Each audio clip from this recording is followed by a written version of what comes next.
Halo, selamat malam teman-teman semua. Apa kabar semua? Selamat berbuka puasa buat teman-teman yang baru buka puasa ya. Oke, 69 orang. Oke, teman-teman.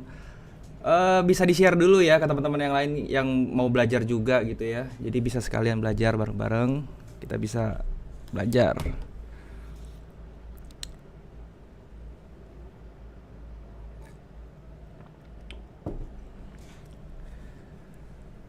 Oke. Jadi gini ya, di live kali ini saya minta waktu 15 menit ya buat teman-teman yang baru gitu ya. Saya bakal jelasin dulu ya tentang MetaTrader karena banyak yang teman-teman yang baru. Jadi 15 menit pertama saya akan bahas tentang MetaTrader dulu nih, cara aplikasinya gimana, segala macam ya, stop loss dan lain-lain. Terus 15 menit berikutnya saya akan review kembali apa yang sudah saya sharing ya tentang ATR, tentang teknik-teknik. Nanti 30 menit berikutnya kita trading ya. Dan kebetulan hari ini ada NFP ya teman-teman ya, jam setengah 8. Oke.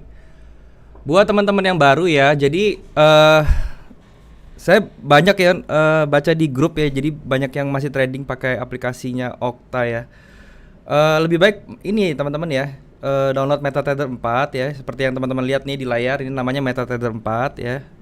Ini yang di PC teman-teman ya. Kalau misalnya di smartphone ya, di handphone tuh juga ada MetaTrader 4. Teman-teman bisa download. Dan kenapa masih pakai MetaTrader 4 ya? Jadi lebih enak ya kalau buat gambar segala macam gitu ya. Itu lebih enak segala macam. Nah, teman-teman ya, untuk yang belum tahu MetaTrader 4 ya, ini tampilannya seperti ini, dan sebelah kiri ini teman-teman ya. Ini itu adalah quotes harga. Jadi ini namanya pair ini ya, ini yang kita tradingkan tuh di sebelah kiri ya. Dan juga kalau teman-teman di sebelah kirinya ini dikit ya, belum muncul semua seperti ini, teman-teman bisa klik kanan ya, terus tinggal di show all aja gitu ya. Nanti dia muncul semua seperti ini teman-teman.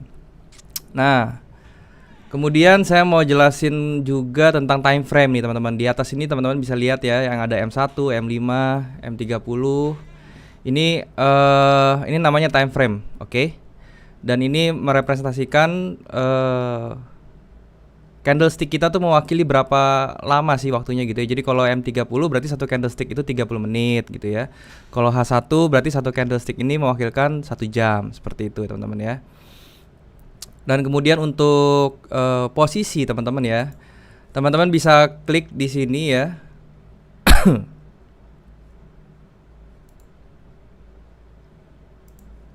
Sebentar, ini nggak kelihatan ya. Jadi untuk posisi di sini di kiri atas ini ada new order teman-teman ya. Jadi new order ini teman-teman bisa klik ya. Nanti dia muncul ya, sebentar saya munculin dulu nih ya. Ini nggak kelihatan di sini.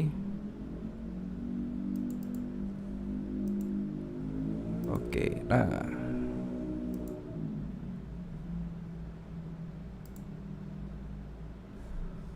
Oops, sorry.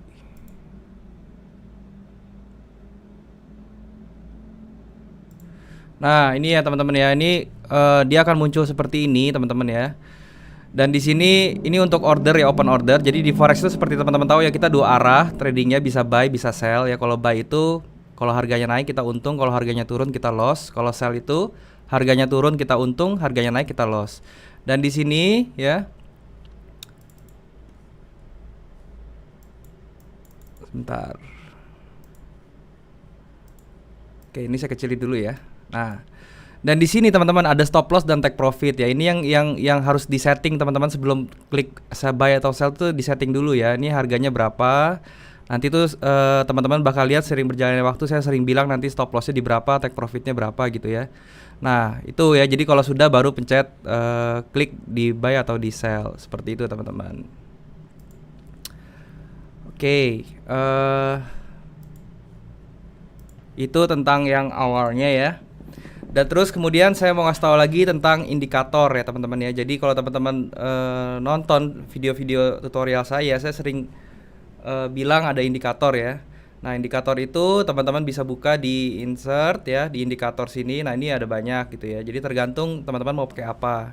mau pakai trend following lah, terus mau pakai oscillator itu terserah gitu ya. Seperti itu. Dan untuk teman-teman yang nanya saya pakai indikator apa aja ya, saya pakainya indikator exponential moving average 3 ya. Saya pakainya nih, yang itu adalah 21, 34 dan 90.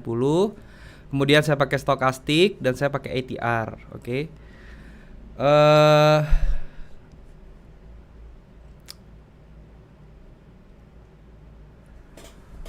Metode ini bisa dipakai di saham nggak? Bisa ya Bro Christian ya. Jadi semua sebenarnya teknik itu bisa dipakai di saham ataupun forex ya, sama aja. Yang penting selama dia ada chartnya, ada candlesticknya seperti ini, semua aplikasi tekniknya itu bisa dipakai di keduanya gitu ya Bro ya. Terus juga buat teman-teman ya yang ada kendala di Oktanya ya, mungkin teman-teman bisa tanya sekarang karena di sini ada representatifnya dari Okta Forex Broker ya. Jadi nanti beliau akan bantu jawab ya.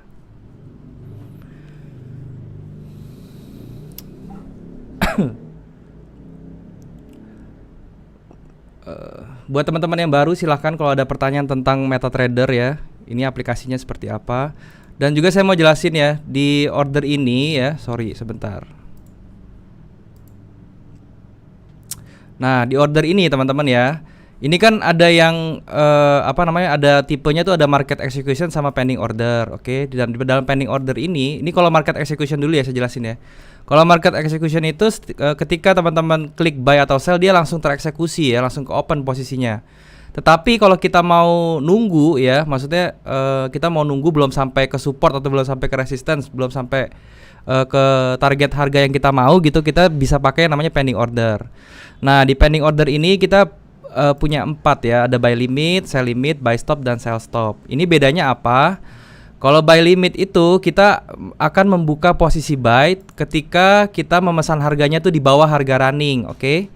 Tetapi kalau misalnya buy stop ya, itu kita memesan order buy ketika harganya itu yang mau kita pesan tuh di atas harga running teman-teman ya. Nah kalau sell limit terbalik. Kalau sell limit itu kita mau open sell ketika harganya itu di atas harga running. Kalau sell stop itu kita mau open sell ketika harganya itu kita mau pesannya tuh ketika harganya berada di bawah harga running. Seperti itu ya bedanya. Itu aja sih yang paling penting ya kalau di MetaTrader. Selebihnya yang penting dari MetaTrader lagi itu adalah draw toolsnya ya. Ini ada horizontal line ya, terus trend line. Ini yang saya gunakan untuk gambar-gambar ini nih, yang kayak garis-garis seperti ini. Terus saya menggunakan tools ini gitu ya teman-teman ya.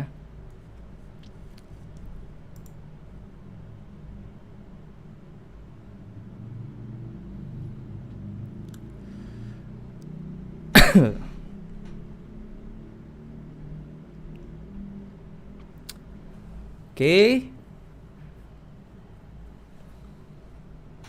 Saya lagi sambil bacain chat ya saya ya, buat ya teman-teman baru mulai. Takutnya kelewat.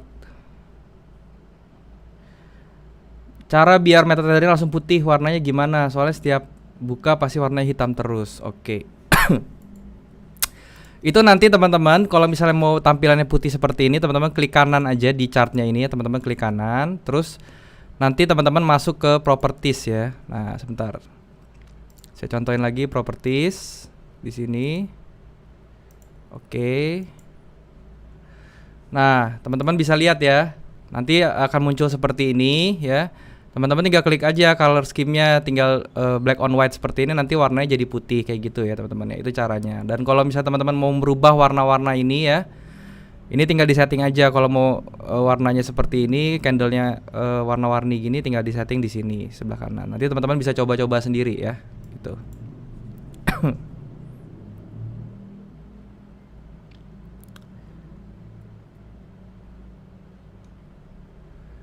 Technical atau fundamental? Kalau saya kebetulan itu tradingnya itu lebih banyak teknikalnya ya Pak ya. Jadi fundamental saya jarang lihat.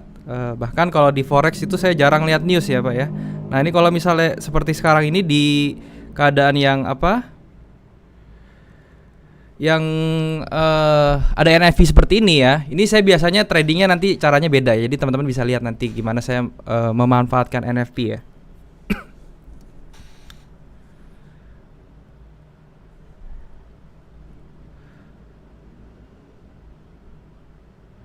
Kapan dan bagaimana kita bisa buy atau sell dalam keadaan seperti apa? Oke, sebelum kita mengeklik buy atau sell itu pasti ada yang namanya analisa ya. Jadi kita tuh analisa dulu nih. Jadi analisa itu ya teman-teman bisa lihat di video-video saya banyak banget kasih teknik ya, sharing teknik-teknik analisa seperti apa, dari mulai yang paling simple sampai yang agak ribet itu juga saya udah jelasin gitu ya, dengan bahasa yang cukup mudah dimengerti mudah-mudahan ya. Nah seperti itu. Jadi dianalisa dulu ya sebelum buy atau sell. Jadi kita tahu nih kenapa reasonnya kita mau buy atau kenapa kita reasonnya mau sell, itu kita sudah tahu. Dan sebelum kita klik juga itu harus di set, itu yang tadi saya bilang stop loss dan take profit itu juga ya harus wajib banget, karena itu yang ibaratnya jadi apa ya, jadi asuransi kita ya, supaya akun kita tuh atau dana kita tuh nggak langsung habis kalau misalnya kita salah untuk analisanya gitu ya. Ilmu-ilmu ini bisa dipakai di saham nggak? Boleh, bisa banget ya dipakai di saham bisa. Terus yang saya sharing tentang ilmu-ilmu yang teknikal yang di saham juga bisa dipakai di forex ya. Jadi bisa dipakai di keduanya gitu ya. App-nya kalau di handphone sama PC beda nggak? Beda ya. Kalau di handphone itu MetaTrader 4-nya lebih simple ya. Jadi dia tetap bisa gambar-gambar, bisa tetap ada time frame segala macam, harga-harga bisa. Jadi tapi itu untuk gambar kan layarnya kecil ya. Terus kita kalau misalnya handphone yang kagak ada stylusnya kan, itu kita mesti gambarnya pakai tangan ya. Jadi itu agak susah gitu. Jadi lebih baik, saran saya sih di PC atau di laptop lebih enak kalau buat analisa. Jadi di di smartphone itu untuk monitor aja. NFP apa? NFP itu suatu news ya. Jadi news besar yang keluarin itu US ya. Jadi itu non-farm payroll.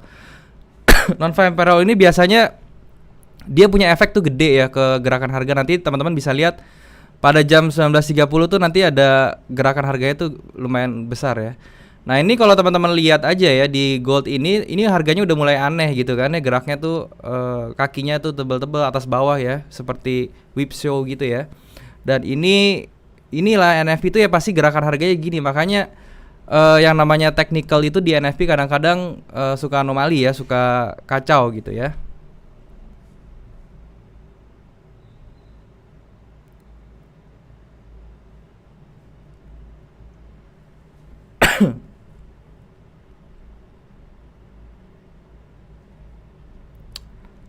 Oke.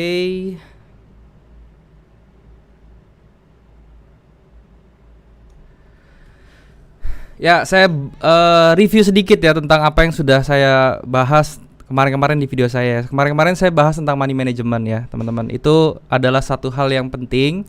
Ya, kalau misalnya teman-teman trading dengan $100 ke bawah itu sudah pasti lotnya tuh maksnya di 0,01 aja, dan trade-nya tuh nggak boleh lebih dari 2 ya. Jadi maksimal 2. Saran saya sih trade-nya di satu pair aja ya setiap transaksi. Itu untuk money management di forex ya. Kenapa dibatasi 0,01 ya, karena untuk pemula itu ya ibaratnya kalau misalnya kita punya 50 modal 50 US dollar atau 100 US dollar ya, itu 0,01 berarti kita ibaratnya punya 50 nyawa gitu ya, 50 kali nyawa untuk trading ya. Jadi kalau misalnya kita seperti itu lebih aman risknya gitu ya, daripada kita harus besar-besar lotnya. Kemudian berikutnya saya bahas tentang ATR, oke. Nah, ATR ini adalah salah satu indikator yang masuk ke list saya ya. Jadi saya selalu pakai ini. Gunanya itu ya saya sudah sharing ya. Jadi sekali lagi itu untuk ngelihat volatility-nya gimana ya. Apakah market ini sedang bergerak di range yang besar atau yang kecil, oke? Seperti itu ya. Dan ini biasanya saya setting untuk menentukan stop loss juga ya kadang-kadang ya. Jadi saya lihat dulu ATR-nya, apakah ATR-nya itu sudah masuk nih stop loss saya gitu ya. Jadi saya nggak mau tuh stop lossnya nanti kecoel-coel gitu ya, kena toel dikit terus dia baru naik gitu ya. Untuk menghindari itu saya pakai ATR. Dan berikutnya saya juga pakai ATR tuh untuk entry. Jadi saya melihat kira-kira tuh market mana nih yang gerakannya itu udah mau jalan gitu ya dengan menggunakan ATR. Itu caranya supaya sudah saya singgung di video ya. Jadi kita bikin dulu range rata-rata dia berapa. Nah kalau dia bergerak di atas itu berarti pergerakan dia tuh sedang besar gitu ya, sedang kencang seperti itu.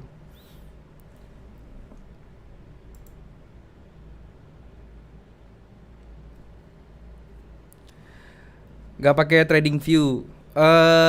Saya pakai ya Trading View, saya pakai. Cuman dalam kasus ini kan nggak semua teman-teman yang baru tuh ngerti ya Trading View. Jadi ini saya pakai yang global aja, yang pasti semua teman-teman tuh ngerti tentang MetaTrader gitu. Jadi saya pakai MetaTrader, dan ini MetaTrader ini juga cukup kok sebenarnya ya untuk forex. Kalau trading forex jam berapa yang bagus atau rame? Untuk trading forex itu kalau buat saya ya, saya jamnya US ya. Jadi dari jam 7 malam sampai jam 11 malam itu saya tradingnya di range segitu ya.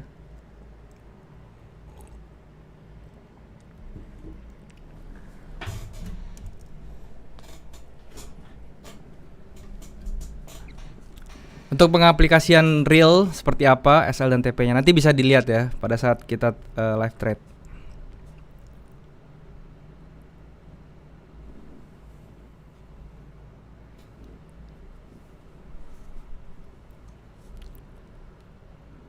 Oke, teman-teman juga bisa cek ya video terakhir saya yang saya sharing tentang breakout strategi ya. Nah itu teman-teman bisa belajar tuh gimana caranya menggunakan breakout yang aman ya, yang menghindari false break itu saya ada sharing tadi siang, saya share videonya gitu ya.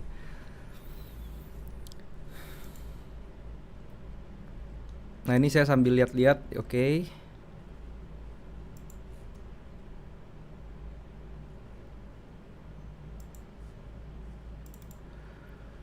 Untuk trading NFP ya, ini saya mau sharing sedikit ya. Kalau NFP itu kan tadi saya bilang gerakan marketnya tuh liar ya. Oleh karena itu lebih baik apalagi buat trader-trader yang baru mulai, yaitu jangan sekali-sekali kalau lagi NFP trading. Lebih baik kita nunggu aja sampai NFP-nya selesai baru nanti trade ya. Jangan sekali-sekali pakai cara yang apa ya, ibaratnya pakai sell stop atau buy stop gitu, dijegat dua-duanya ya, dipakai pending order, terus kita lihat siapa yang tembus terus baru di close gitu. Nah itu jangan ya, karena dulu saya pernah seperti itu, dan kadang-kadang tuh kita nggak mampu ngejar market ya. Jadi nanti pasti posisinya bisa ketarik gitu.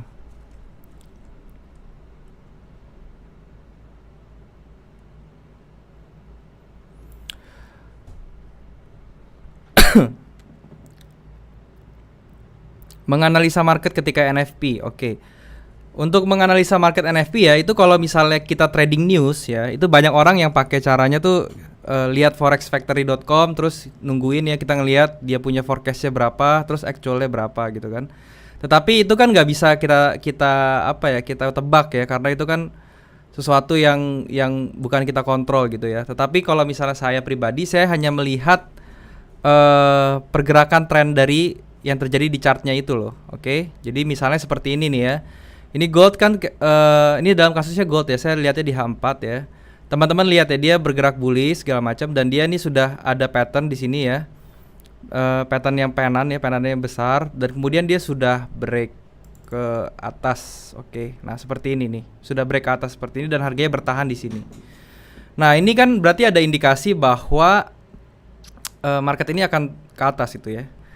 Ini ditunjukkannya dari apa? Teman-teman bisa lihat ya. Sebelumnya ini ada satu candle nih teman-teman ya, satu candle yang bullish sekali di sini ya. Ini berarti menunjukkan adanya tekanan buyer yang sangat besar gitu ya. Oleh karena itu ini saya bisa bilang tendensi marketnya ini untuk XAU USD ini akan naik ke atas gitu. Tetapi biasanya di NFP ya akan terjadi skenarionya ya. Ini dia akan diturunin dulu nih biasanya gitu ya. Akan diturunin dulu ya. Dan kadang-kadang dituruninnya tuh nggak make sense ya, bisa ditarik sampai 200 pipsan gitu ya, 200 pips ditarik sampai semuanya sudah kena di sini, pending order di sini semua kena baru dinaikin gitu. Nah, itu NFP karakternya biasanya seperti itu ya.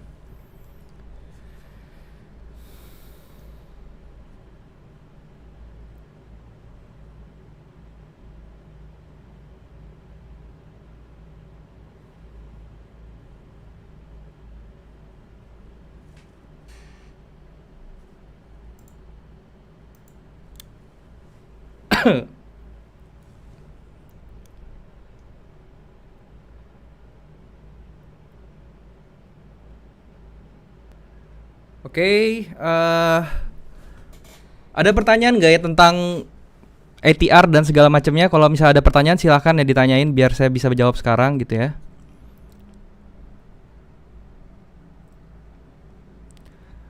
Tentang risk reward ya juga ya, saya mau bahas tentang risk reward ya. Jadi dalam trading ini masuk ke money management sebenarnya. Itu kita mesti perhatikan risk reward ya. Maksudnya apa?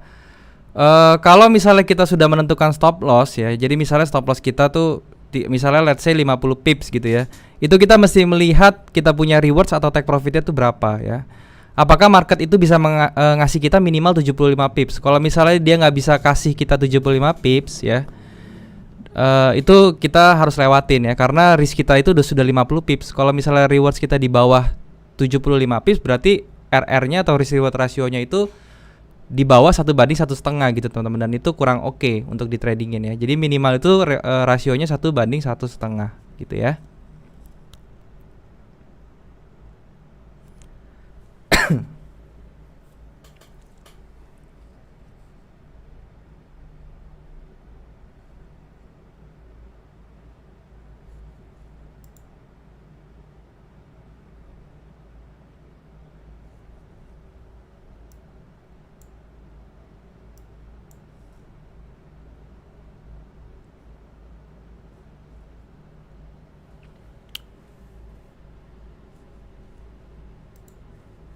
Oke, sebentar saya chat dulu ya, lihat chatnya dulu ya.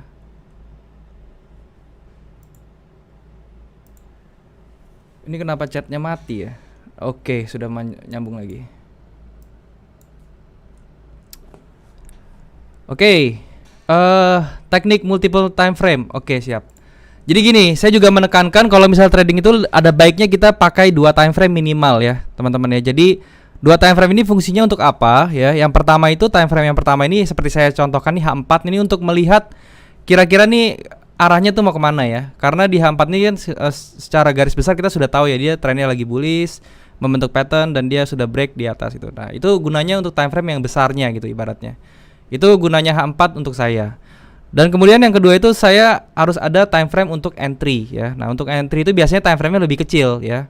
Kalau saya di H4 saya mundur 2 step ke M30. Itu untuk entry-nya. Nah, di M30 ini saya lihat apa yang terjadi gitu ya di M30. Saya melihat apakah di sini ada ada reason lagi untuk saya entry di harga yang oke itu seperti apa. Oke. Nah, kalau dalam hal ini mungkin kita bisa pakai Fibo misalnya gitu ya, kita tarik ke atas ya, terus kita lihat oh ternyata di 38,2 ini di area 1708 nih ada cluster antara Fibo dengan exponential moving average yang 90-nya misalnya seperti itu, oke. Dan dari situ kita tandain aja kayak gini ya.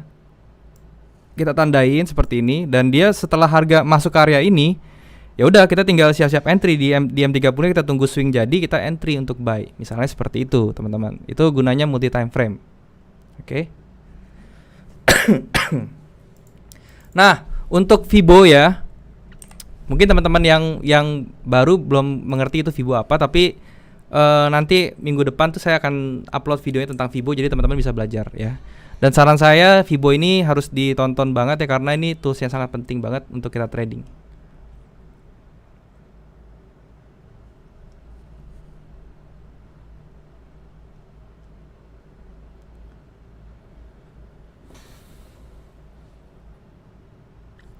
Tips untuk pemula ya.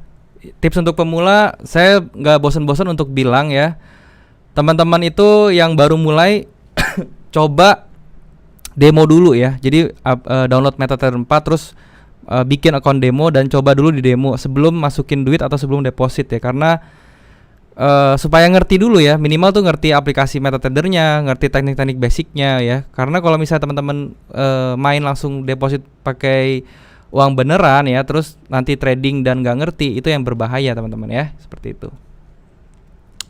Ini mata uang apa? Ini XAU USD itu gold ya. Oke, sekarang kita coba untuk cari market ya. Kita coba untuk analisa. Saya mulai dari USD, dari paling atas ya, USD CHF. Saya lihat dulu seperti apa.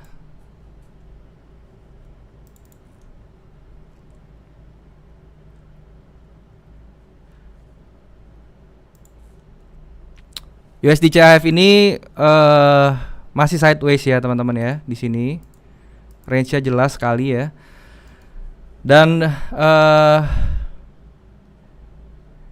dia ada kecenderungan untuk terus turun nih teman-teman ke area ini ya, karena dia masih ngejar yang namanya area Fibo-nya di sini ya. Oke. Di area Fibo 618-nya dia masih ngejar ke arah sini ya. Dan ini agak sulit untuk USD CHF ini kembali ke bottom bawah sini ya. Itu sulit banget karena tekanan buy-nya itu besar ya. Bahkan sudah ngebreak high sebelumnya. Jadi dia sekarang lagi bergerak di konsolidasi. Kalau misalnya kita mau trade di sini ya, kita mendingan tunggu aja ya. Kita tunggu karena biasanya NFP ini yang bikin kacau kayak ginian ya. Kayak gitu. Jadi USD CHF kita skip dulu ya. Sekarang kita ke GU teman-teman, ke GBP USD.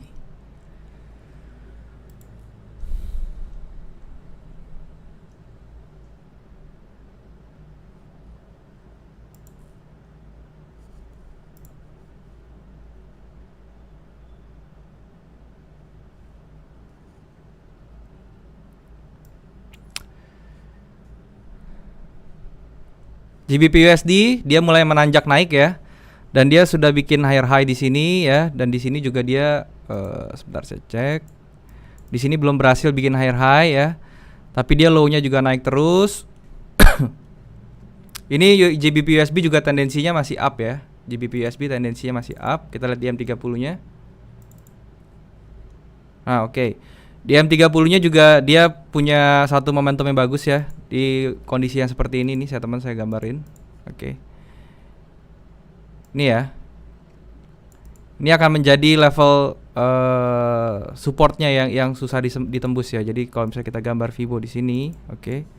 618. Ini areanya, oke. Nah, ini dia ya. GBP USD seperti itu ya. Dan di sini juga dia ada pola ya, ada pattern yang sudah di break. Ya. Ada descending broadening wedge yang sudah di break ya, dan kalau misalnya dia naik ke atas. Oke.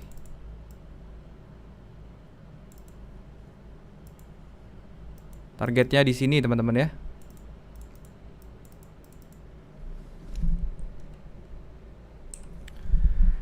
Nah, ini sebentar lagi NFP ya.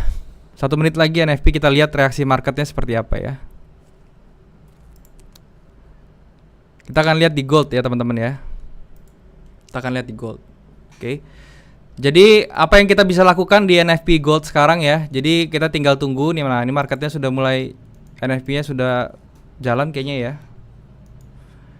Kita tunggu dia sampai kena dia punya low levelnya ya di sini. Sebentar.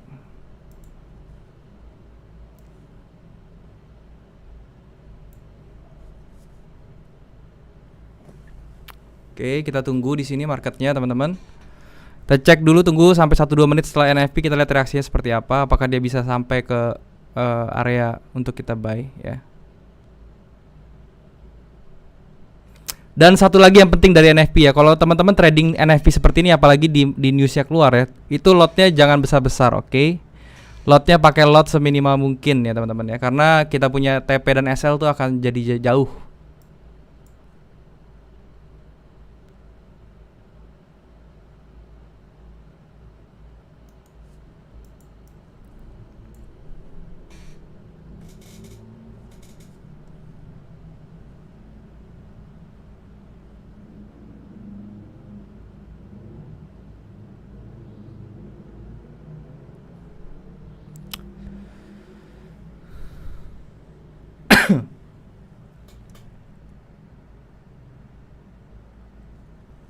Kita lihat market yang lain ya.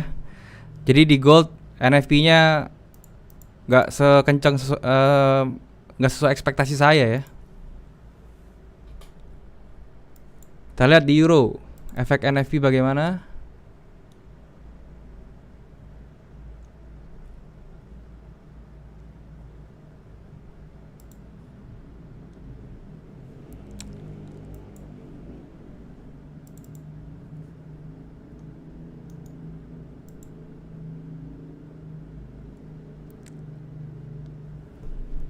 Oke. Di euro juga lebih pelan lagi ya NFP-nya ya.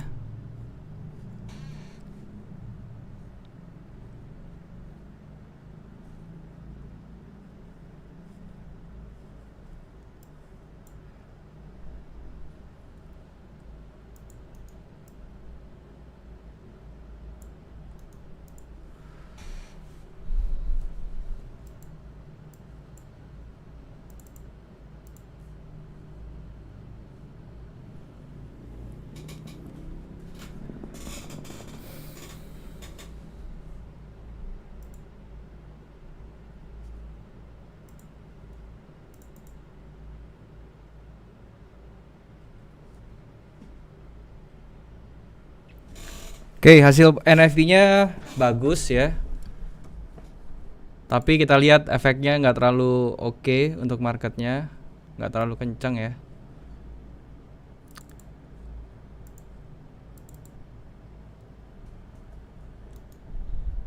Dan ini ya NFP itu kasnya seperti ini ya. Kalau misalnya dia hasilnya bagus pun dia nggak langsung turun ya, dia tarik lagi ke atas seperti itu ya. Tadinya nih kalau misalnya NFP ini harganya nyampe ke area ini nih saya bakal buy nih ya. Tapi nggak nyampe ya teman-teman ya. Sekarang kita lihat GBP Jepang Yen dulu ya.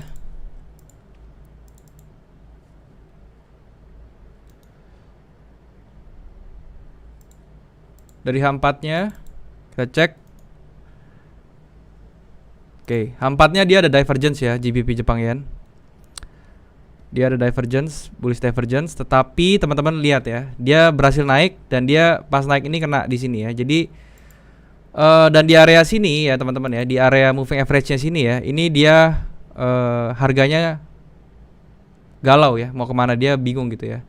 Dan kalau sudah melihat rejection seperti ini, tentu saja GBP Jepangnya tendensinya itu akan kita ke bawah ya, akan kita sell. Tinggal kita turunin ke M30 teman-teman ya, kita cari kita kira-kira bisa sell atau enggak ya.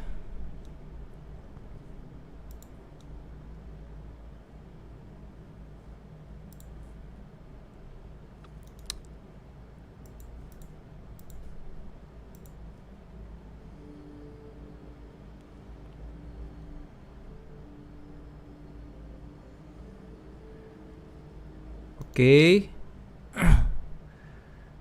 Nah, di GBP Jepang Yen ini ada bearish divergent juga ya di M30-nya ya, teman-teman ya.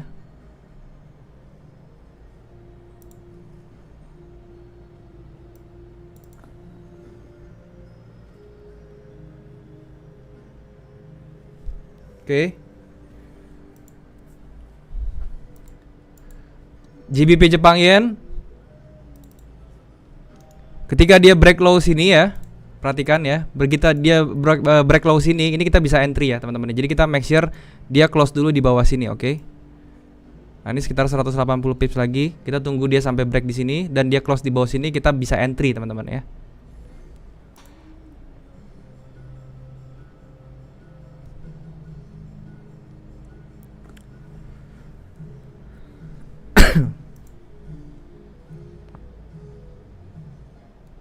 Dan sekali lagi kalau misalnya lagi kondisi seperti ini kita jangan pasang sell stop ya, jangan pasang sell stop pending order di sini ya. Kita harus tunggu sampai dia break terus dia close di bawah ya, baru kita bisa entry, oke? Oke, GBP Jepangnya kita tinggal dulu sebentar.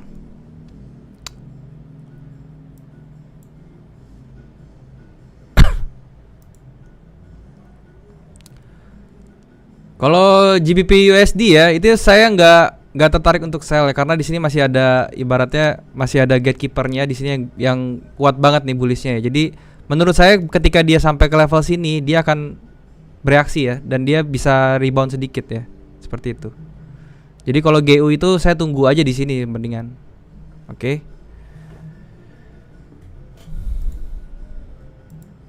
Saya GU ini kurang tertarik untuk nge-sell karena di sini masih ada buying power yang besar sekali. Oke, jadi di sini bisa jadi tahanan nih.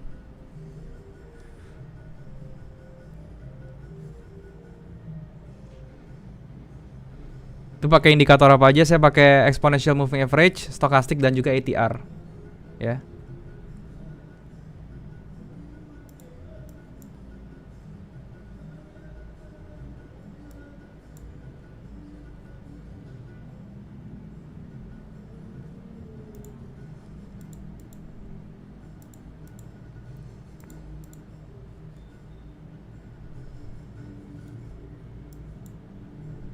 Saya coba cari market yang lain lagi ya. Euro USD kita coba cek ya.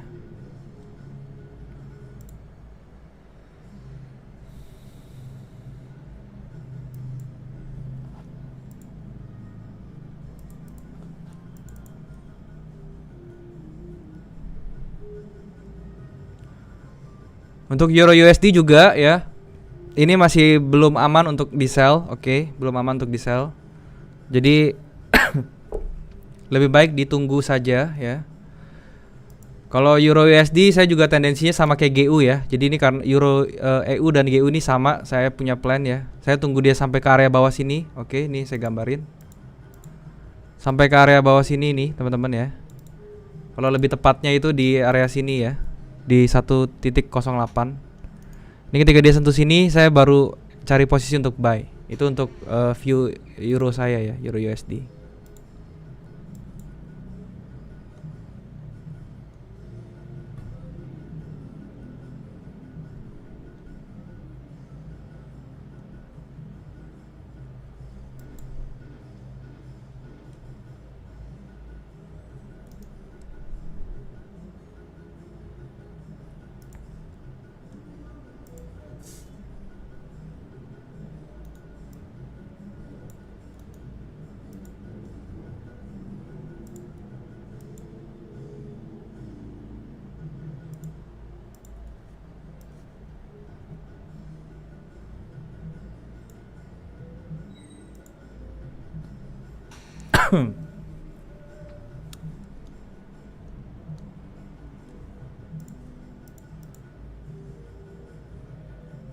Oke. Saya masih mencari market yang kira-kira bisa kita coba untuk entry ya.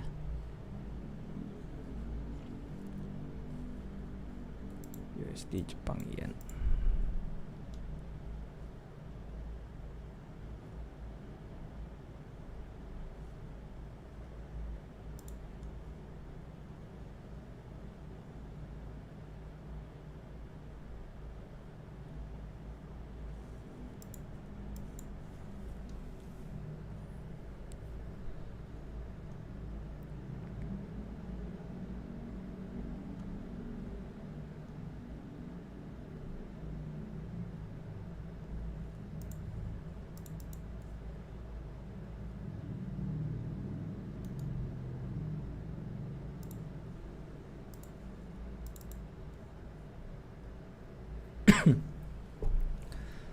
Untuk USD Jepang Yen ya, ini kita lihat di H4-nya trennya masih turun ya, teman-teman ya, jelas sekali ini masih turun, oke.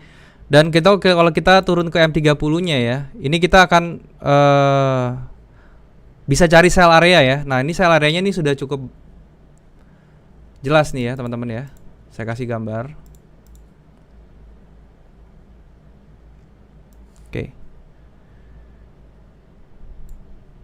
Nah, di bagian sini teman-teman ya. Jadi once dia bikin double top di sini teman-teman ya.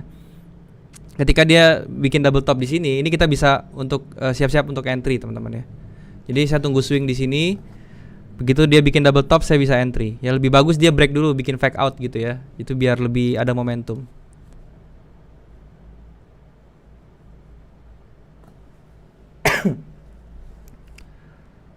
Gambar di PC saya nggak sampai mentok kanan. Ini Pak ya, di PC kalau teman-teman lihat ya di MetaTrader ya, Pak David, di sini ada tanda panah kecil ya yang bisa digeser-geser. Oke. Nah, ini digeser aja ke kiri gitu ya. Nanti dia akan ada ruangan di sini sebelah kanannya kosong gitu.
Oke, saya screening dulu semua saham-saham, semua pair-pair yang kira-kira bisa kita tradingkan ya.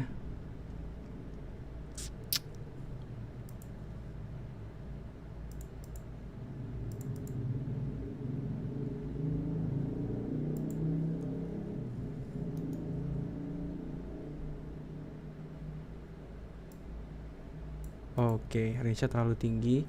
Ini sebenarnya GBP New Zealand tuh bagus ya, tetapi dia punya range tuh besar sekali ya. Stop loss-nya tuh kegedean ya. Jadi sekitar bisa 200 pips. Jadi ini saya skip aja.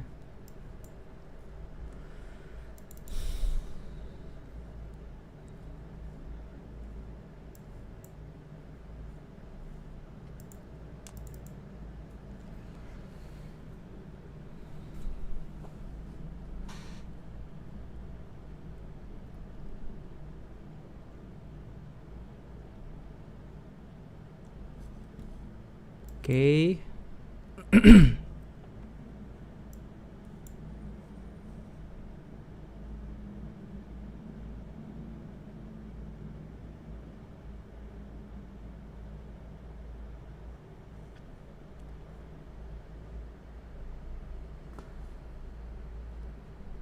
Tampilan ATR sama stokastiknya satu window. Itu harusnya misa sih ya. Kalau misal satu window tuh coba aja di delete ya. Di delete dulu ATR terus dibikin lagi coba. Kalau di handphone dibikin ini dulu ya. Apa namanya? Windownya dibikin pisah dulu, oke.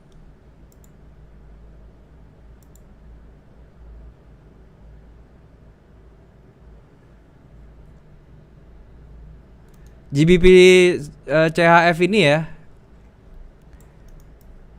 Ini menarik ya kalau misalnya untuk di sell, cuman dia punya TP-nya kecil ya. Nanti kalau ini kemungkinan besar nih nanti kita akan entry di sini nih.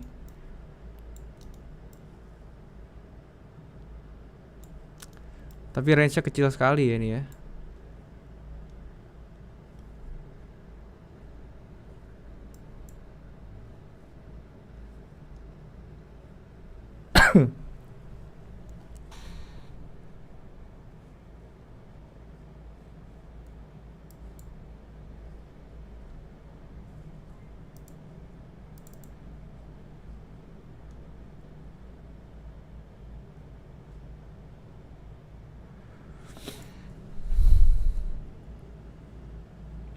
Oke, kita bisa masuk di coba trading di ini ya, di apa? Euro Jepang Yen, oke.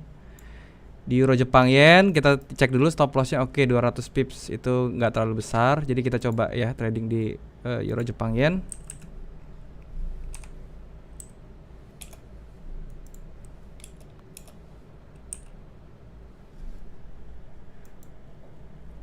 Oke, kita coba buy ya di Euro Jepang Yen ya.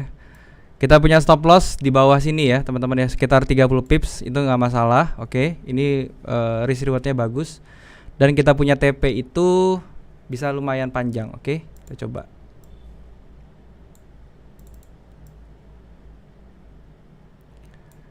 Yes.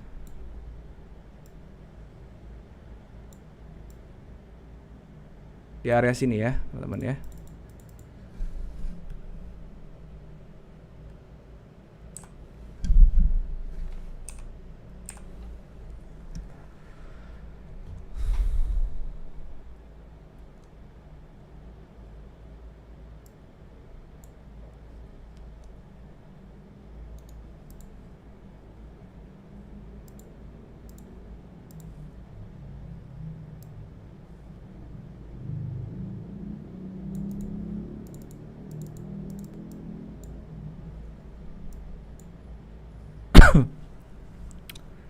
Oke. Euro Jepang Yen ya. Jadi kenapa saya entry di sini ya? Di apa namanya di M15-nya ya kita lihat. Ini saya semi scalping ya. Saya ngelihatnya yang apa?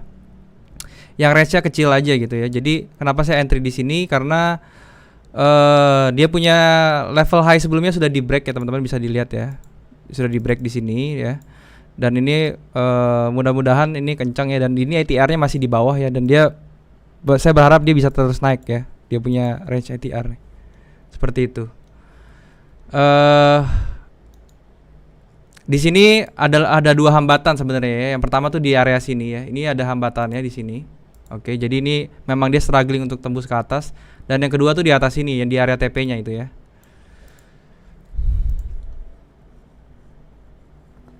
Euro Jepang yen pakai M15. Iya karena saya semi scalping ya ini ya. Jadi untuk live ini saya harus cepat gitu ya.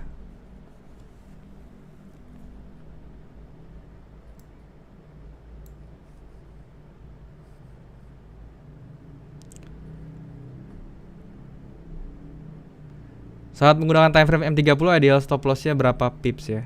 Saya rata-rata biasa di 60-70 pips kalau misalnya di M30. Suka instant order atau pending order? Saya sukanya instan pak, jarang saya pakai pending order.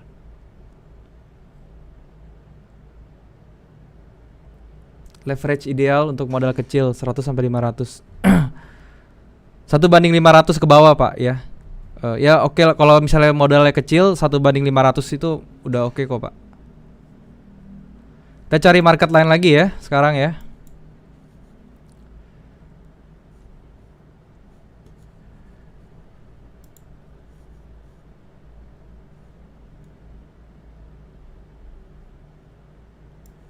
Tadi Euro Jepang Yen itu saya lupa jelasin stop loss ya. Sorry. Jadi gini, teman-teman bisa lihat ya di sini saya pasang SL di bawah sini ya, di bawah sini. Kenapa saya pasangnya di bawah sini? Karena simple aja. Kalau dia sampai ke bawah sini sudah ya, di bawahnya moving average ini itu yang pertama ya. Kedua dia di bawahnya si buying power ini. Jadi kalau misalnya buying power ini kalah, berarti dia akan ke bawah terus nih ya. Dan apakah itu ada kemungkinan? Mungkin aja ya, mungkin aja dia nggak bisa terus lanjut ke atas gitu. Mungkin aja dia balik ke bawah. Makanya ini saya taruh SL di sini, oke? Karena di setiap trading itu kita nggak bisa 100% untuk apa namanya? Untuk tepat ya.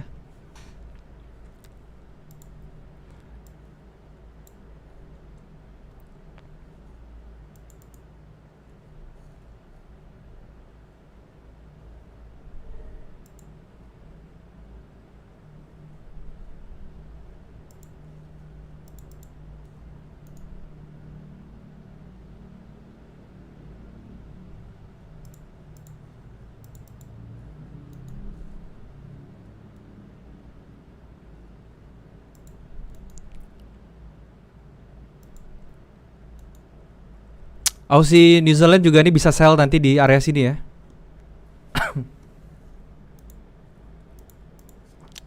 Di area sini kita bisa sell ya, Aussie New Zealand.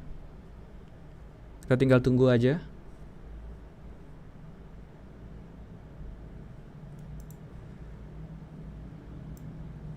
Untuk gold, oke. Nah, gold sudah kena area ini ya, area apa namanya? Area kita punya buy ya. Dan ini kita lihat harganya bereaksi di sini di area sini ya. Sekarang kita lihat dulu ukur ya ke bawah berapa. Nah, ini sekitar 70 pips ya. Dan ini cukup jauh ya, di ini M30 loh. Oke. M30 70 pips. Jadi kalau mau SL saya harus ke sini 100 pips. Oleh karena itu saya harus selesaikan apa namanya? Kita punya lot harus dikecilkan sekali ya. Ini saya tunggu sebentar ya. Sampai candle ini jadi dulu ya. Paling sekitar 10 menit. Saya mau lihat dia candle jadinya tuh full body candle seperti ini atau enggak ya. Kalau full body candle seperti ini berarti tekanan sellnya ini masih besar ya. Dan dia kalau di break dengan seperti ini ini arahnya udah kemungkinan berbalik ke bawah, oke?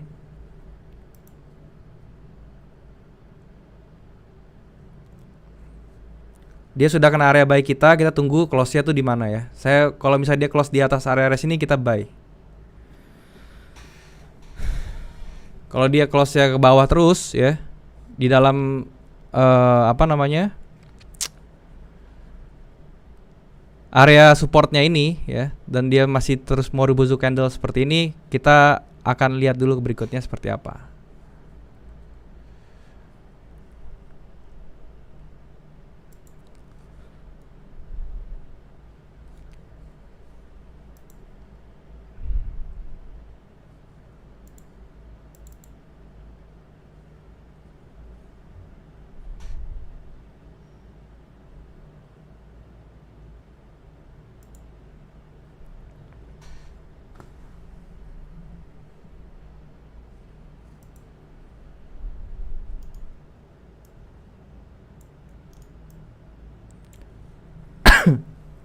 Iya Pak, itu Pak Sayoga betul ya, ada rising wedge di sini ya.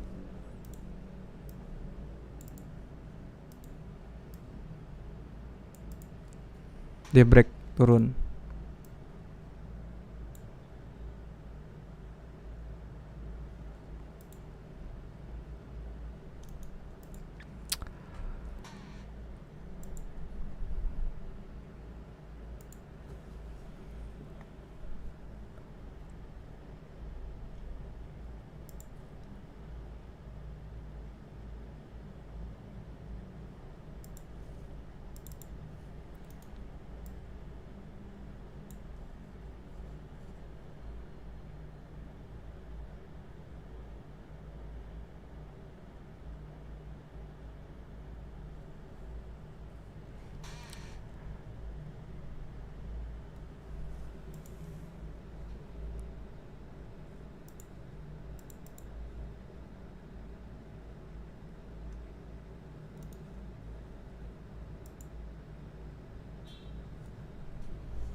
Oke, kita tunggu sebentar lagi ya untuk gold ya.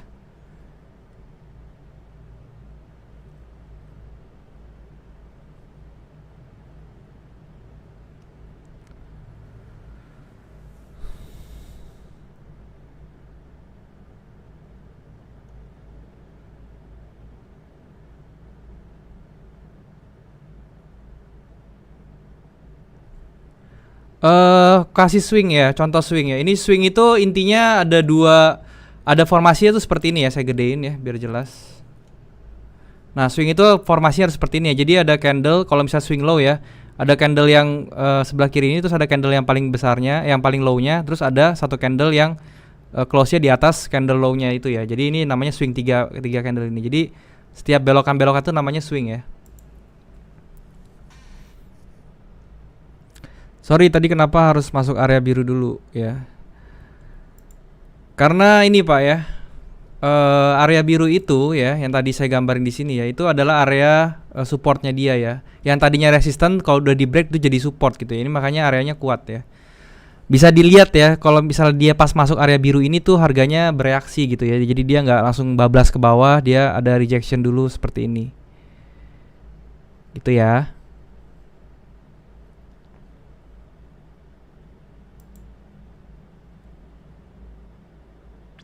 Bang, tapi kalau NFP bagus bukannya gold turun ya? Oke, NFP itu efeknya itu bisa 1 bulan ya.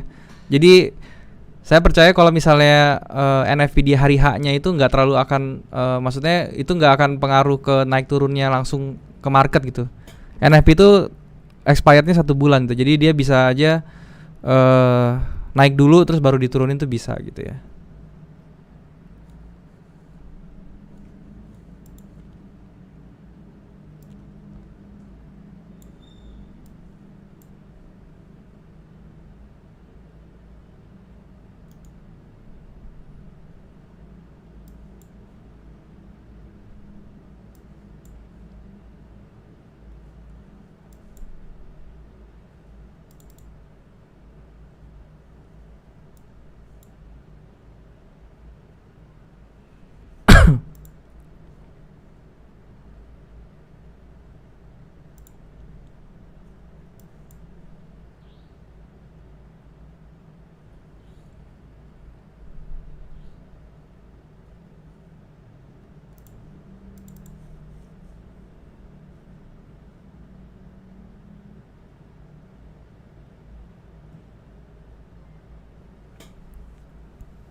Indikator yang saya gunakan tadi saya udah bilang ya, itu adalah exponential moving average ya, terus kemudian saya pakai stochastic juga dan saya pakai ATR, oke.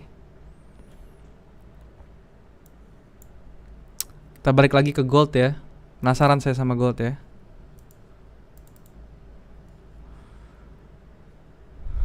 Saya berharap ya dia bisa close di atas support.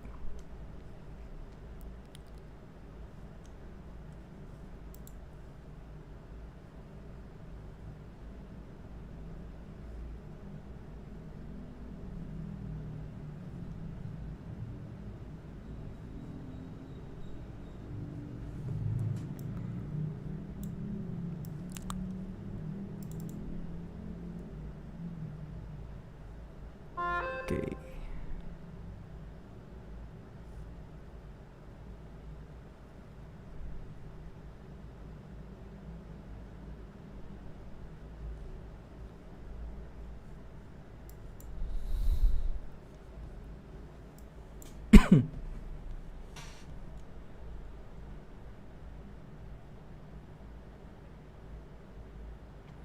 Kenapa kalau kita OP langsung minus gitu ya kalau di MetaTrader?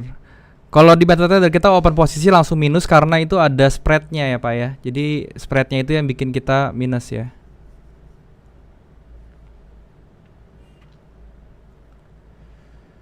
Ichimoku penggunaannya lebih bagus di time frame berapa? Dan Kumonnya sendiri sangat berpengaruh enggak? Ichimoku itu kan trend indikator ya. Itu sebenarnya bebas ya, mau dipakai di time frame entry atau di H4 ya. Tapi kalau saya itu biasanya di time frame entry-nya di M30. Dan yang saya perhatikan dari Ichimoku itu cuman awannya aja ya, Pak ya.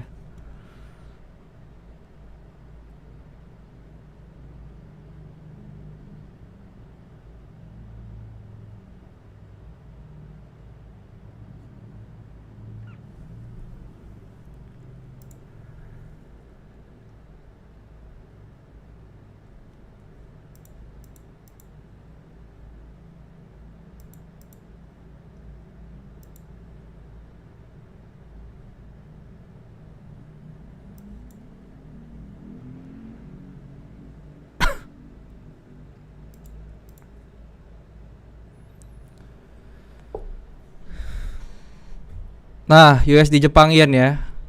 Kita lihat ya. Dia naik kencang nih ya. Dan dia sudah kena area yang tadi saya bilang siap-siap untuk sell, oke.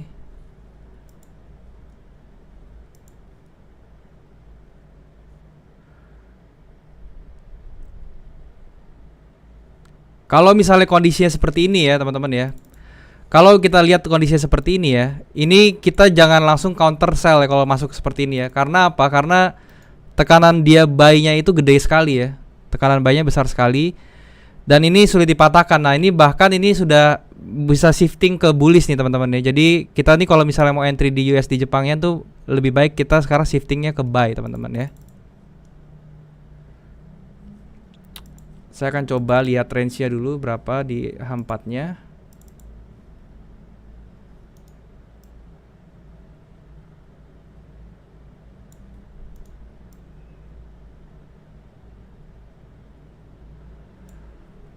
Oke, ini bagus ya. Jadi kita bisa entry buy teman-teman ya di USD Jepang Yen. Saya akan coba buy lagi di sini, oke.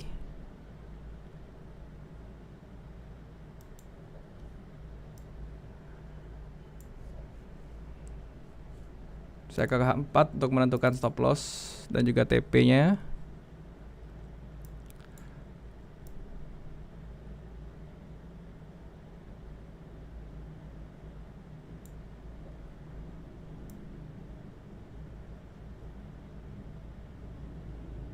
Oke. Stop loss-nya sini ya.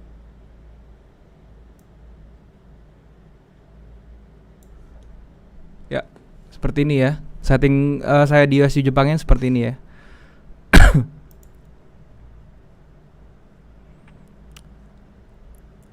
Saya jelasin ya kenapa saya ambil stop loss di situ ya. Jadi gini loh teman-teman. Kalau misalnya kondisi seperti USD Jepang yang ini ya, ini dia kan bullishnya besar nih teman-teman. Kalau misalnya dia ini candle ini sampai habis ya, sampai dia harganya berjalan ke bawah sini, ini saya harus keluar dari market gitu teman-teman. Kenapa? Karena ini adalah momentum bullish yang terbesarnya tuh di sini sebenarnya. Kalau ini sampai kalah ya, ya udah saya akan keluar. Saya nggak mau lagi di market USD Jepang yen seperti itu ya. Itu kenapa saya taruh stop loss di bawahnya dia. Oke. Dan untuk TP-nya kenapa saya di daerah sini? Karena di H4-nya saya lihat ini adalah area resistance-nya dia yang oke ya. Dan saya nggak mau naikkan lagi. Kenapa? Karena saya ngitung spread-nya gitu teman-teman.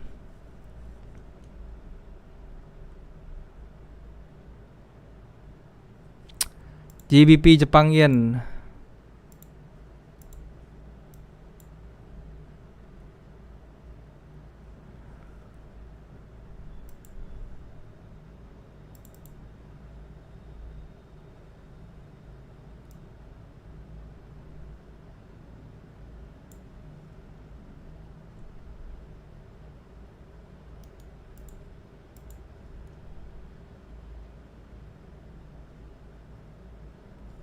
Aduh, GBP Jepang Yennya ketinggalan ya.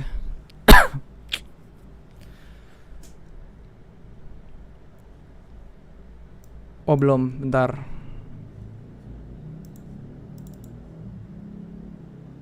Oke, kalau di GBP Jepang Yen ini ya, sekarang kita tunggu dulu ya teman-teman ya. Ini kelihatannya nih Jepang Yen ini lagi weakening banget nih ya, lagi melemah banget ya dari USD Jepang Yen tadi, terus Euro Jepang Yen kita juga ya.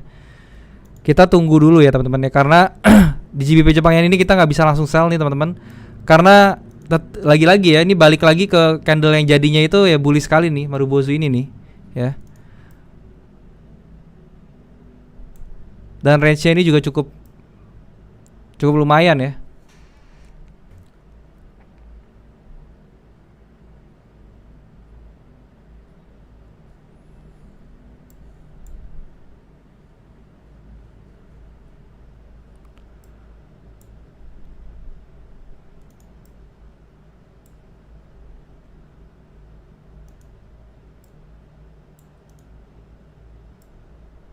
Oke. Untuk gold ya, untuk gold itu sekarang stop lossnya itu areanya adalah di sekitar 100 pips teman-teman ya. Sekitar 100 pips nih. Jadi harus siap kocokannya sampai 100 pips nih ya. Jadi kalau misalnya kita entry ya, sekarang saya misalnya mau entry ya. Saya akan pakai lotnya nggak terlalu besar ya. Saya pakai lotnya kecil.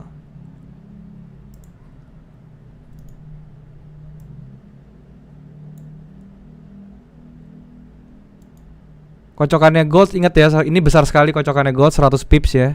Jadi kalau misalnya teman-teman entry 0,01 itu kemungkinan lossnya bisa 10 dolaran ya. Jadi ini cukup berbahaya, cukup besar.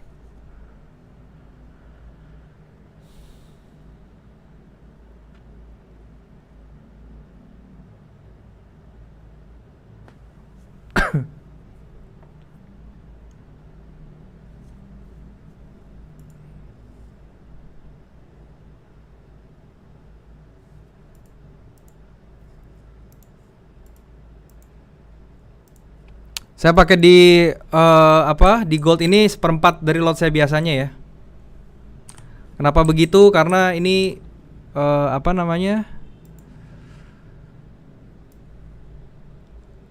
range-nya besar sekali, oke? Ini range-nya besar sekali.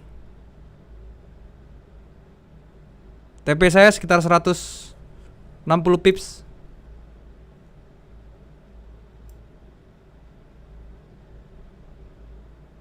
Ya, sekitar 160 pips ya. Dan SL saya itu sekitar 100 pips. Oke, jadi 1/1,5 ya di gold ya. Di gold 1/1,5, oke, teman-teman. Kenapa saya entry ya? Tadi saya bilang ya, teman-teman ya. Dia udah kena area dan dia di candle sebelumnya close-nya di atas supportnya ini. Jadi saya berani untuk entry ya. Oke. Dengan SL yang cukup lumayan jauh dan TP-nya juga lumayan jauh ini untuk gold.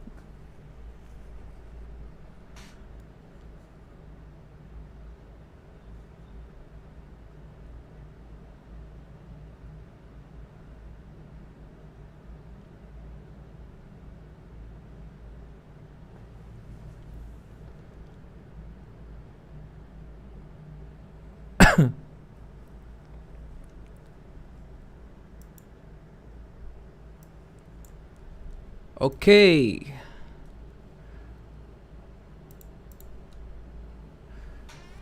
Pembahasan tentang swing ya, major swing dan lain-lain. Oke. Sebenarnya ya untuk membedakan major swing dan juga minor swing itu kita bisa lihat dari trennya aja ya. Jadi kalau misalnya trennya itu lagi ada di dalam primary trend, ya itu berarti swing yang terjadi di situ adalah major swing ya. Contohnya seperti ini ya di H4. Nah, contohnya seperti ini nih. Ini kan primary trendnya naik ya. Nah, ini kita lihat swing-swing ini yang namanya major swing ya, seperti ini. Sedangkan yang minor swing itu adalah swing-swing yang terjadi di dalam badannya gitu. Jadi ini yang kalau ada di sini nih, badan yang kecil ini namanya minor swing. Ini minor swing, ini minor swing gitu ya. Yang namanya major itu yang terjadi di dalam primary trendnya aja. Seperti itu aja Pak, gampangnya.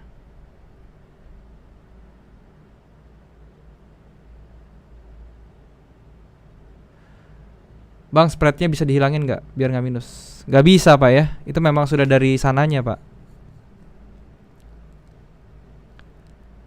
USD Jepang Yen kenapa bisa terbang? Ya, ini mungkin ada pengaruhnya dengan news yang keluar dari NFP ya.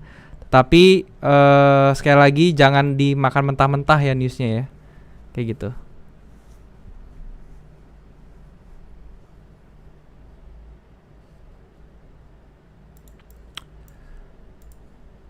Aussie Jepang Yen.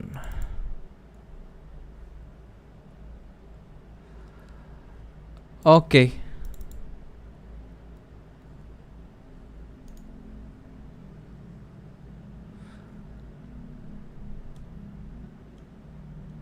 Iya iya, ya Aussie Jepangnya juga oke nih ya buat masuk buy buat teman-teman yang mau ya. Tapi saya udah 3 posisi sekarang, udah kebanyakan posisi.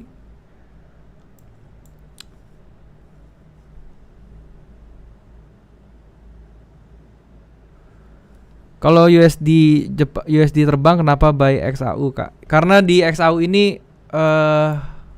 apa ya?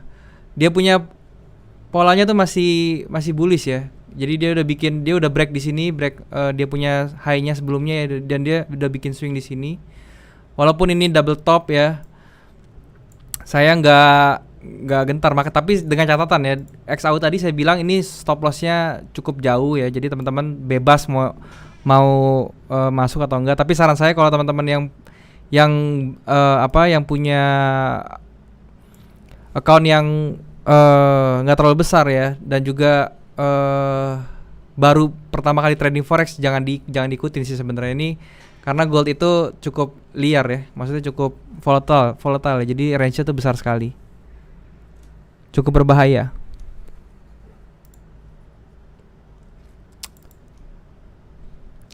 Ini ya reasonnya ya, jadi dia sudah bikin new high di sini, oke, dan saya berharapnya dia bikin low lagi di bawah sini dan dia bisa naik lagi ke atas. Itu kenapa saya bisa buy di XAU. Walaupun NFP-nya bagus US-nya.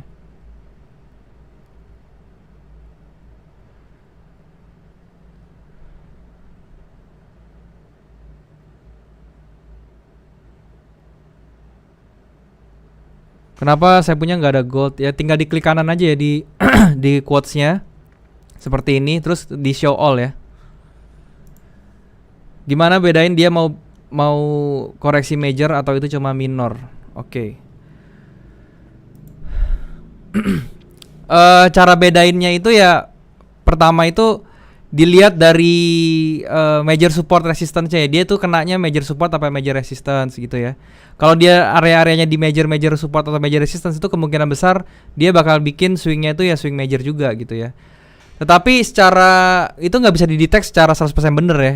Dan itu kita bisa ngelihatnya itu ketika swingnya sudah jadi aja sih sebenarnya, dia bakal bikin major swing atau cuman minor doang gitu.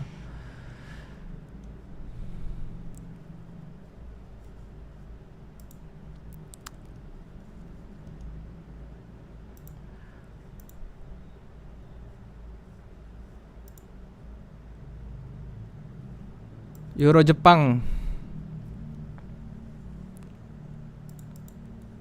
Euro Jepangnya sudah mulai naik ya. Belum terbang lah, ini baru mulai naik doang kok. Oke.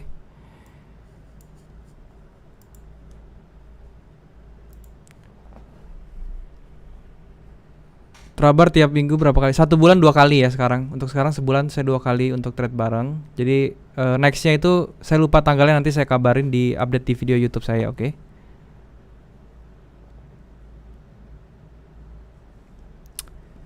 Ini posisi tadi ya, Euro Jepang Yen saya ini ya. Dan USD Jepang Yen. Ini ya USD Jepang Yen-nya ya. Oke. Dan terakhir saya ada di XAU ya. XAU-nya juga saya harap, nah dia udah mulai bergerak di dalam. Saya kalau dia udah bergerak di dalam, di atasnya si area supportnya, area resistannya ini yang jadi area support yang jadi resistan, sorry ya. Kalau dia udah bergerak di atas ini, saya sudah agak tenang ya. Alasan Bapak bilang USD buy bagus, buy apa? Oke, saya jelasin ulang ya. Kenapa saya tadi shifting dari sell ke buy ya, dari USD Jepang Yen? Karena gini Pak, sorry.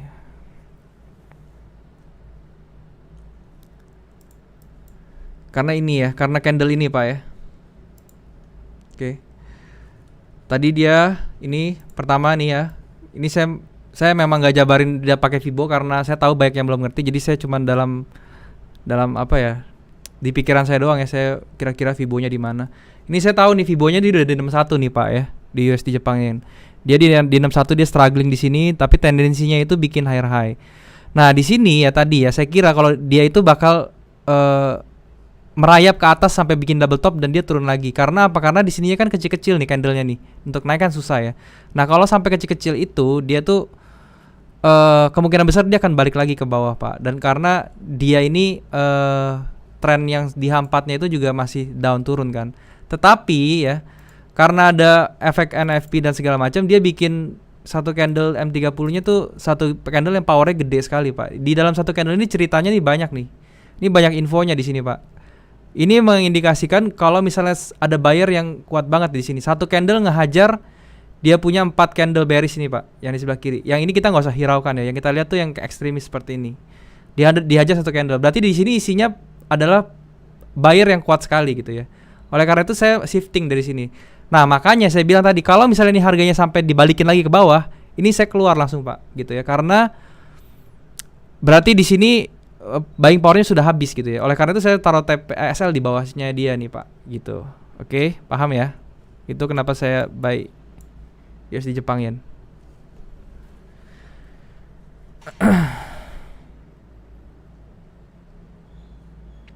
Kenapa nggak tunggu retrace? Karena kalau sudah retrace nih saya nggak bakal buy lagi gitu Pak. Karena dia sudah kalau disampai retrace ke area sini, saya nggak bakal buy lagi. Saya malah view-nya jadi sell gitu Pak.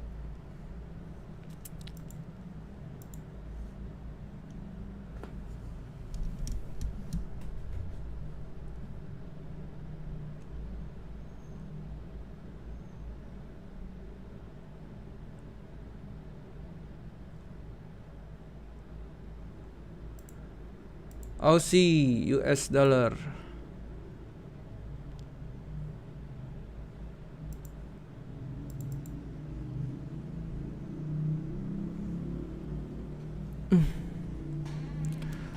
Aussie US dollar masih waiting ya Pak ya. Masih belum ada yang oke.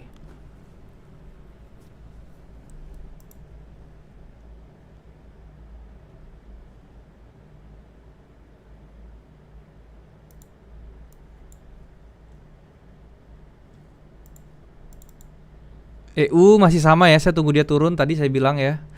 Tunggu ke area sini baru saya berpikir untuk buy gitu ya untuk Euro USD. Oke. Aussie Jepang Yen.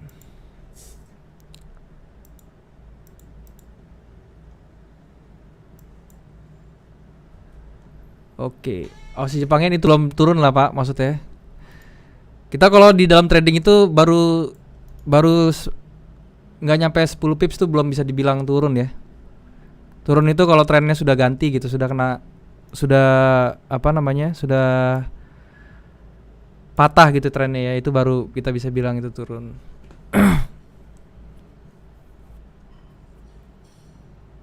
Untuk GU tadi saya juga sudah bahas ya, saya bilang saya tunggu dulu di buy di area bawah sini, baru saya bisa buy. Oke.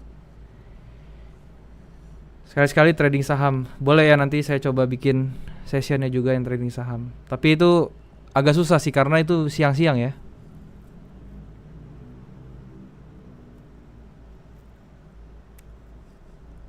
Euro USD kenapa nggak coba sell? Kenapa saya nggak sell ya? Karena gini Pak. Euro USD ya.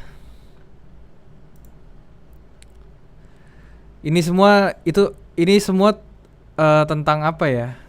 Tentang money management sih sebenarnya ya. Jadi kalau misalnya saya sell itu kan ini kan belum pasti confirm untuk sell ya. Jadi bisa aja dia naik langsung. Confirm sell itu di bawah sini dia. Kalau misalnya dia mau sell. Nah, ini saya kalau sell ini cuman ngambil berapa, Pak? 173. TP saya SL saya 378. Gedean risknya, Pak gitu. Jadi saya nggak mau sell. Maksud saya gitu.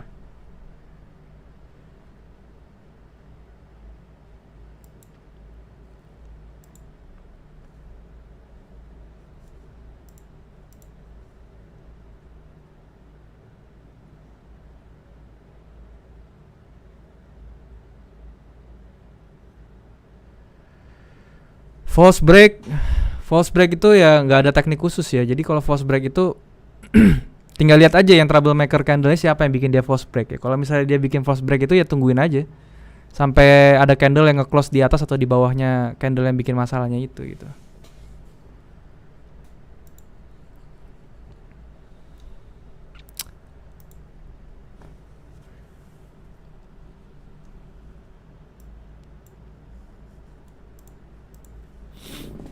Oke ya, ada yang mau nanya lagi seputar MetaTrader atau teknik-teknik? Silahkan ya. Dan jangan lupa ya nih untuk datang ke live saya lagi ya nanti. Kalau nggak salah ya tanggal berapa ya? Sebentar saya lihat dulu ya. Tanggal 22 ya, tanggal 22 Mei itu saya akan ada live trading lagi. Jadi teman-teman bisa hadir kembali. Oke. Nanti tentunya dengan bahasan dengan teknik baru ya. Karena pada tanggal 22 itu nanti pasti saya sudah bahas tentang Fibo ya di video. Oke.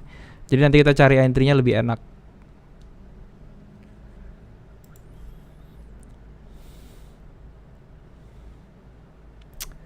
Beda false break sama retest apa bang? Beda ya. Kalau false break dan retest tuh beda sekali ya. Kalau false break ini kayak gini nih contohnya nih. Nih ya. Ini dia seolah-olah dia break kan tuh ya supportnya, tapi dia nggak jadi balik gitu. Itu namanya false break. Kalau retest itu ya ini retest namanya nih. Dia nge-retest tapi pas dia retest dia ada false break gitu loh. Ya itu bedanya. Settingan EMA berapa aja bosku? 21, 34 dan 90 ya bosku. EMA 21, EMA 34 dan juga 90 ya atau 89. Ini di exponential ya, exponential moving average. Apakah apakah ada inverse HNS di D1?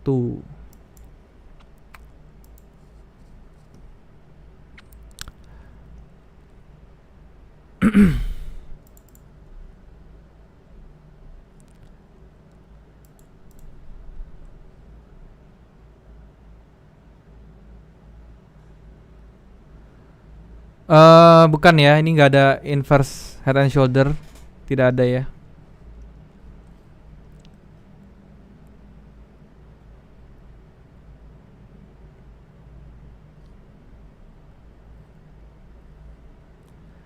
Pakai leverage berapa pak? Untuk pemula bagaimana settingan? Untuk leverage ya saya sih rekomendasiin di bawah 1/500 ya, maksimal 1/500. Pasti nanti ada pertanyaan ya, kenapa pak 1/500? Kenapa nggak 1/1000? Kan pasti nanti kita bisa open posisinya lebih gede lotnya. Nah itu justru masalahnya di situ ya. Kalau kita leverage-nya makin gede ya, itu kita punya flexibility dalam market tuh makin besar. Jadi modal kecil bisa buka lot besar. Nah, kalau seperti itu berbahaya ya, apalagi buat teman-teman yang baru mulai ya. Nanti dia gerak dikit aja langsung kena margin call itu bisa-bisa. Itu yang pertama. Yang kedua, kalau marginnya kalau leverage-nya kecil itu bisa mencegah kita dari over trading ya. Jadi kita tradingnya tuh nggak bisa banyak-banyak gitu maksud saya. Alumni Mas Deril alumni CIT menggunakan astrologi trading nggak ya? Saya menggunakan astrologi trading di saham ya pak ya. Kalau di forex saya hanya pakai beberapa aja dan itu jarang banget pak.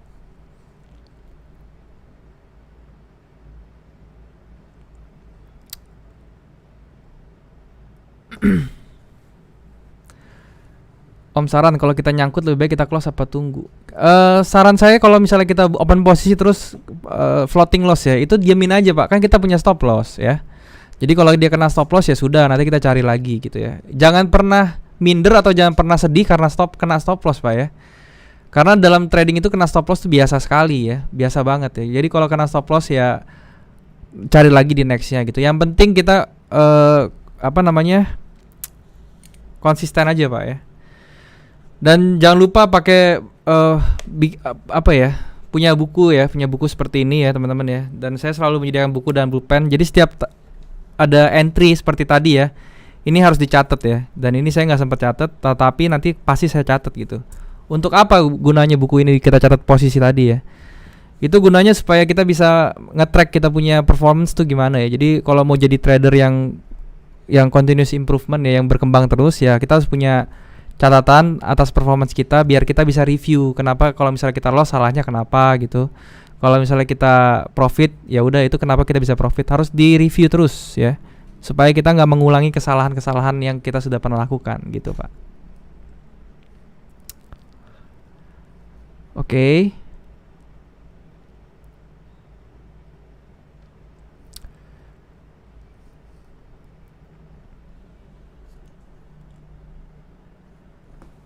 Ya.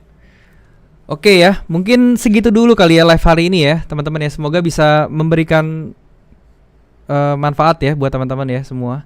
Oke.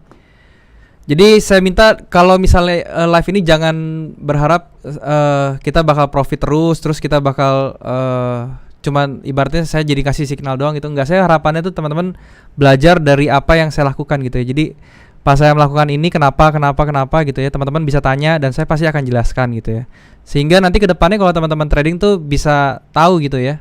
Bisa tahu kenapa saya entry di sini, kenapa entry di sini gitu. Oke. Thank you ya sekali lagi teman-teman ya. Oke, ada pertanyaan lagi, satu hal yang saya balas deh ya. Ini Bang, Okta kenapa nggak ada komisinya? OktaFX memang nggak ada komisinya ya, tetapi bukan berarti dia nggak OktaFX itu tidak memiliki tidak dapat, ibaratnya tidak dapat profit gitu ya. Mungkin OktaFX tuh ngambil profitnya dari spreadnya Pak ya, karena kita tahu setiap mata uang ini punya spread dan dari liquidity providernya pun biasanya ada spread modal gitu. Dan kenapa di broker ini, dan broker ini biasanya lebih tinggi daripada spread modal itu, dan itulah selisihnya itu jadi profit Pak itu. Jadi bukan berarti yang nggak ada komisi itu nggak ada profit, maksudnya seperti itu Pak. Oke, thank you ya teman-teman sekali lagi. Semoga apa yang saya sharing hari ini bisa bermanfaat ya. Sekali lagi live trading itu gunakan untuk belajar, tanya-tanya ya. Kenapa saya buka posisi di sini, kenapa saya SL di sini dan lain-lain. Oke. Thank you buat teman-teman yang sudah menyempatkan diri untuk hadir. Sampai jumpa di video dan di live berikutnya. Selamat malam.